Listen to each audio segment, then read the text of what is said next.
Alright, so I've got a bunch of these 4-inch micro long range quads on my channel now, so I figured it'd be time to do a roundup video explaining some of the little differences and what kinds of things you want to go for, depending on what you're interested in. Because I get this question on every one of these videos, which one is the best? And that's a really hard question to answer because it really depends on how you define what the best is. I mean, what do you define as the best? What are your criteria? What are your priorities? What's important to you? That I don't know. Now, if you ask me specific questions, well, I want X, Y, and Z, then I can make some recommendations that, okay, well, this model here has X, Y, and Z, whereas this other model may not have those characteristics. So when you do ask me questions about what is the best, try and put a little bit more substance behind it with a little bit of criteria as to what you mean by that, because it's almost an impossible question to answer because I don't know what your priorities and what your things that are important to you are. That's what I would need to know in order to make that recommendation. But let me go over some of the things that I think are a little bit different between these models. There's one that's missing in here that hasn't arrived to me yet. It's the new Eachine Shadow Fiend. It's, again, very similar to these models here, and I'll explain some of the differences at the end if you're really interested in that model. That one I'll probably have on my channel in about 2 weeks. So I didn't want to push off this video for another 2 weeks because it doesn't seem like there's anything that different about that one from these. So I figure I might as well go ahead and talk about it now. And if there's anything that is different when I get that model and fly it, then I'll let you know. So first off, we'll start off with the frame and how much these models weigh. So the Explorer LR, the Crocodile Baby, and the Roma F4 from Diatone, they all weigh about 160 grams here. But keep in mind that the Diatone and the UARTS models don't have the Crossfire receiver and antenna on there, so that does add about 10 more grams of weight. Whereas the Explorer LR already has the receiver and antenna installed on there, so that is the difference. All of these have the Vista air units on here, and everything has the DJI camera except for the Diatone.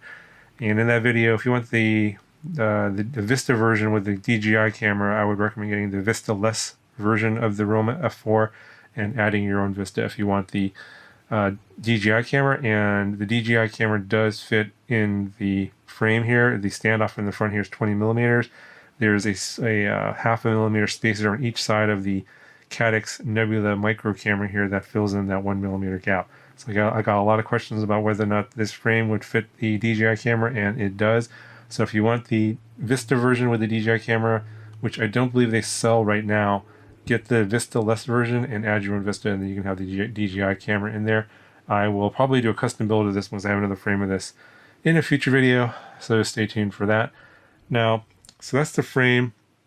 In terms of frame, in terms of the weight, the Camera 4 weighs about 184 grams, so significantly heavier than the other models here. But I think they're going for more durability on the iFlight model, and not as concerned about the weight. Now, if you want more acro performance, get the 3800 kV motor, I believe, 3850 kV. It's a much higher kV than the 3000, I think, that's on here. So if you look for efficiency, get the lower kV motor. If you want more performance, get the higher kV motor. That kind of goes along with all of these in terms of the ones that come with the different variations of a higher kV motor. Then just if you want more performance but less flight time, go for the higher kV motor. In general, that will work. In terms of the durability of all of these frames, I would think that they're fairly similar with the exception of the Camera 4. That's going to be much more durable. Some of these do come with extra arms, some of them don't. I think the Flywoo and the Crocodile Baby comes with extra arms, but the Diatone, I don't think it did in mine. I don't believe an extra arm came in that one. Now, of course, on the Airblade here, this is the lightest one at 143 grams. It's significantly lighter, but I built this as a custom build with specialized parts, and it's a unibody frame, so there's no extra screws and stuff to hold the arms together, so that's why it's a lot lighter. So if you're looking for a lighter build, you're going to have to build your own or you're going to have to highly modify one of these other binding flies and basically strip it down to reduce the weight. In terms of additional efficiencies, you can probably gain a little bit more, maybe a minute or two flight time. For maybe like 20 grams, you can reduce the weight. My guess, it really depends. But then again, you're making trade-offs, right? You're making, for less weight, it's going to be a little bit less durable. So those are the kind of things to look for. In terms of the range of the Vista, all of these come with these longer antennas. So I have found that they generally all seem to be about the same, because the length of the antenna is all about 15 centimeters or 150 millimeters, keeping the active element away from the rest of the frame, so you get a nice clean signal. The only one that I found that had problems were, well, I've heard, not me personally, but some of the flywheel antennas and some of the ones on the GEP-RC model have the antenna elements inside break loose, and you can hear rattling around inside. When that happens, your antenna's broken, you're going to have to switch it out. You're going to have bad video and bad range if you happen to have that problem, so something to keep in mind. Now, out of all of these models, the Camera 4 and the Diatone, they come with 20 by 20 stacks here with an F4 based board. So the Diatone has 6 full UARTs, so you don't have to worry about a soft serial or anything like that for your GPS or your Vista. Whereas you had problems like that with the Explorer LR. I believe there's even so this is the version 1 of the flight controller. There's a version 2 of the flight controller that's a little bit different, so the My CLI dump doesn't work with that one. And I believe they're making another version of this as well that has additional UARTs. So anything that's based off the F411 chip is going to have 2 hard UARTs, and the other ones are going to be soft serials. So that's going to be the Explorer LR, the Crocodile Baby. This custom build here has an F411 based chip, so I had to do soft serial on that one. The Camera 4 has an F405 chip, I believe, and it has 4 hard UARTs. So the GPS and the Vista are on full UARTs, not a soft serial. So those are some of the things that you might want to look for in terms of like going from 4.1 to 4.2, because I think the bug for the OSD on the Explorer LR is on 4.2. 4.1 it works fine. Now on the Crocodile Baby, they were able to put the GPS on soft serial and the Vista on the hard UART, so there's no issues with the OSD disappearing on 4.2. I think this is on 4.23. So these are all on kind of different variations of Betaflight, and also slightly different PID tunes as well. So you're going to have to check out the individual videos. All of those videos will be linked down in the description if you want to see the CLI dumps and what those PID tunes are like. The flying characteristics and the PID tunes out of the box, I think the best one out of the box were the Camera 4 and the GEP-RC, the Crocodile Baby. Yeah, they just flew really locked. They felt really locked in. The Diatone was probably very close behind. That I think this PID tune is going to be more suited for bigger batteries or heavy payloads. So if you're carrying the GoPro and a bigger battery, this PID tune is going to be really solid for that one. And then I don't know what the latest PID tune is for the Explorer LR. I know that there's several different iterations out there. So I know that this was the very first model that came out. It had was a little bit wobbly, but I think they have refined the tune since then. So I'm pretty sure that what they're shipping now is different from what you saw in the first video, which was I think a couple months ago. So as these models evolve, as they get more feedback, they do make changes to the PID tune. So what you might see in my older video, if you're seeing this in the future, may not be what you get in the box if you buy it in the present. So something to be aware of. They don't just like make a model, put a PID tune out there and never change it. They often do make little tweaks as time goes along. So if you're watching this video 6 months down the road, it's very likely that the PID tune that is on your model is going to be different from mine. So just something to keep in mind. I can just show you what I got out of the box. What basically I like to do with all my review videos. I just bind it to my receiver or my transmitter, change my modes, charge up a battery, and go and fly it. Another thing to be aware of regarding the battery and the pid tune is the pid tunes are going to change a little bit based on the weight. So, these things are going to be very sensitive to how heavy it is, what kind of battery you use, and then that in turn is going to affect the flight time. Typically, you're going to want something like a 4S650 to like an 850 for LiPo. You can go bigger, like a 1300 4S or 1500 4S, but it's going to be really heavy. And then if you want ultimate flight time, there's the 4S 3000 milliamp hour lithium ion battery if you're looking for those sort of 30-minute flight times. But basically, the bottom line in terms of the flight characteristics of these, I would say that pretty much all of these aren't going to be great for acro. If you're primarily looking for long range cruising and like long flight times, all of these models are going to be fairly similar. I would say that I would go for the lower kV motors if you were really looking for efficiency. So that would be the GEP-RC model here with the 2750 kV motors, or the Flywoo with the 2750 kV motors. Now the Diatone has 3000 kV motors, and so does the Camera. Yeah, you get a little bit more performance for that extra kV, but you lose a little bit of flight time. So it's kind of a trade-off. If you're looking for the absolute, maximum flight time, go for the lower kV motors. If you flew the Diatone and the GEP-RC and the exact same battery back to back, I guarantee you that the 2750 kV motor will fly longer, assuming you're flying it the exact same way. Now, if you're looking for acro performance, or maybe you want something with a little bit more acro performance on the side, then I would recommend going for the Camera, because it's a true X frame, so it's got a better balance for like freestyle flying.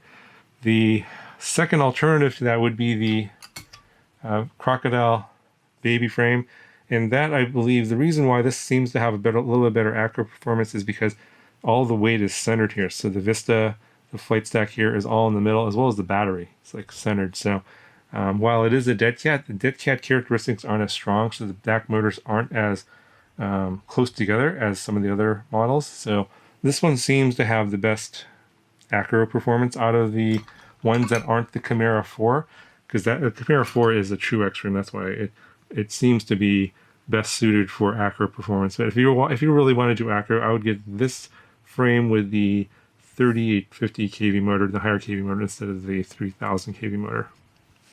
But ultimately, the bottom line is, if you throw a GoPro on here, like a naked GoPro or a full-size GoPro, they're all going to look pretty much the same after you process the video through Real Steady Go.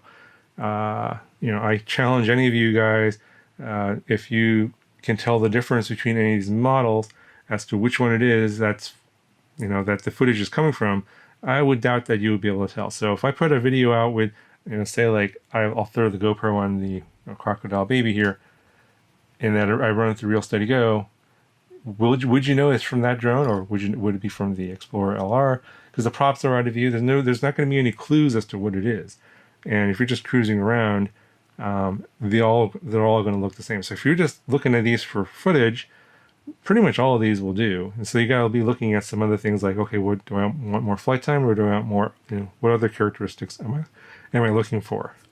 And that's kind of the reason why I flew all of these here without any of the GoPro footage on there. So I didn't attach any of my GoPro mounts or made any custom GoPro mounts for any of these models, and didn't fly them with the GoPro on any of these because I wanted to show you the actual FPV footage for all these. So when you go back and look at these videos, it's all going to be FPV footage, and you get no stabilization. So that'll give you a clue, or a better clue, as to how these things fly, and then you can kind of tell if that's what you're looking for. Because after you throw a GoPro on here and run Real Steady Go through it, you won't be able to tell what's what. So of course then the next criteria is going to be price, and they're all pretty much in the same range. So the ones with the Vista with the DJI camera are running about $300 to $320 in that range. Up, the prices fluctuate; they go up and down. So you want to check the links and see which ones are on sale. Obviously, they go on sale at various times, of course, and there's coupon codes and stuff like that. So check my video descriptions for the current coupons for everything. They do come out with coupons for these all the time. So in general, if you're looking for the Vista version with the DJI camera, they're going to be running about $300 to $320. And if you get the ones without the Vista, so you can get the Flywoo, the Gepard C, and the Diatone without the Vista, and those are generally running, I think, 150 to 180 in that range. I think currently right now the Diatone Roma is the cheapest. I think right now with the Caddx Nebula it's 280. So obviously if you get the versions with the Caddx Nebula, it's going to be about $20 cheaper. So it's about 280 for the one, this one here you're seeing here with no receiver. And if you get the Vista less version, so basically the drone without any Vista in it, I think that's also probably the cheapest at about 159, I think, 160. So if you're purely looking at price, I think the Diatone is going to be very competitive there. And again, prices do fluctuate for all these things. And of course, if you do your own custom build, of course, that's going to be completely different as well, depending on the components that you choose. Okay, so I think I've pretty much covered everything here. Now, in terms of the new Eachine model, the Shadow Fiend, it's based on the same formula as all these models here. It has a 1404 2750 kV motor. So if you're looking for efficiency again, that one has the lower kV motor that you're looking for. Obviously, all these have the same 4-inch props here, either the gem fan or the HQ. And in my opinion, they're pretty much the same. At higher end throttle, the HQ is a little bit more efficient. So if you're running the higher kV motor, I would say go with the HQ prop over the gem fan prop. If you're typically running towards the higher end of the throttle, at the lower end of the throttle, they're about the same to me. I can't tell much of a difference. But the Eachine model does come with a 20x20 stack with a separate flight controller. I believe that's also an F405, although I haven't actually seen it. I don't have it in hand yet, so I'm pretty sure that has hard UARTS for everything, and it probably will come in 4 to 6 actual UARTS, so you shouldn't have that problem with the going to 4.2 and having the OSD disappear on the Vista. So that is a benefit. The other thing is the frame is similar to the Camera. I think it's a True X frame or maybe an H-style frame. It's not a dead cat. So you will see props in view on that one like the Camera, but the frame looks like it's cut improperly. At least from the photos I've seen from what Eachine put out. So you can see on the iFlight, you have the carbon lined up here. Of course, this is just cosmetic. It's just on the surface, but this is a very stiff frame. Now, Eachine, they cut it wrong. It's diagonal to that. It's not straight. So I have to see what that frame feels like when I get it in hand, if it's actually stiff or not. So you have to wait for that review. But funny feeling that depending on what's going on inside, it may or may not be a good frame. But it is an X-style frame, similar to that props are going to be in view. It is also unibody, so it might be lighter, or it could be as heavy as the Camera. I don't remember what the thickness of that was. The Camera, this is like a super thick arm. I think it's like 4 millimeters, which is overkill. You can for something like this, 2.5 millimeters is fine. Now, if it's a unibody, yeah, like the Transformer here, it's a 2.5 millimeter unibody bottom plate. That's where you get weight savings and more efficiency on a thinner, because you don't really need that much, because it's not really, you're not really stressing out the frame too much in terms of racing or crashing, and also freestyle. So it really depends on how much that thing is going to weigh. It still has Vista, but it comes with the Caddx Nebula Nano camera.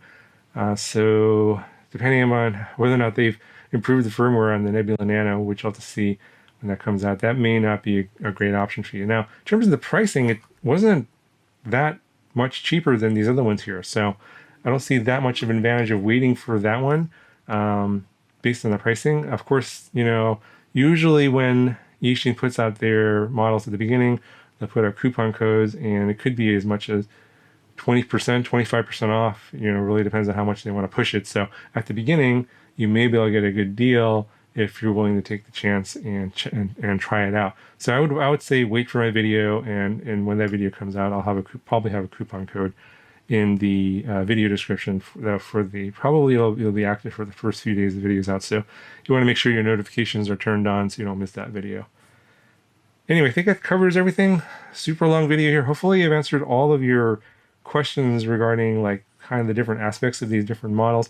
Again, check out the original reviews for every single one of these. They'll be linked down in the description, as well as links to all of these models also down in the video description. So check those out first before you ask any questions, because if you go watch those other videos, those questions may already be answered.